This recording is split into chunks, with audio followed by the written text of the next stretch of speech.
signed his so-called One Big Beautiful Bill, which includes a provision that limits gamblers' ability to deduct their losses on their tax returns.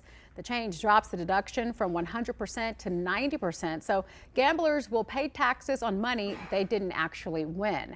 Nevada Representative Dina Titus has introduced the Fair Bet Act to try to reverse this change, arguing that it will harm the domestic gaming industry and push players to illegal offshore platforms. Joining us now to break down the legal and economic implications, attorney Matthew Hoffmann with Battle-Born Injury Lawyers. Matthew, as always, thank you so much for joining us.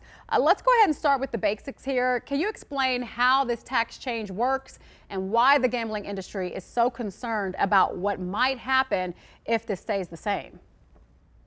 Yeah, so what happened is that the House reconciliation bill went to the Senate, and somehow at one point a senator from Idaho, Senator Crapo, inserted a provision that would lower the write-off of gambling losses from 100% to 90%.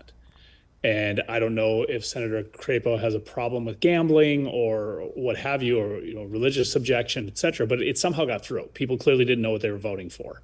And so it gets through. And what this means in practical terms is, let's say you take a professional gambler and they have $10 million in gambling winnings, but they also have $10 million in gambling losses. Well, that means on the year they didn't make any money. But under this, if the 90% threshold holds, they have to pay taxes on $1 million in gambling winnings, even though they didn't win anything. They lost, or broke even. So that's catastrophic from a tax perspective and from a Nevada perspective in, legal gambling. Why would you gamble here is the problem. And that's what, good for Senator Titus for addressing this immediately and getting this legislation out now, because this has to get passed before January.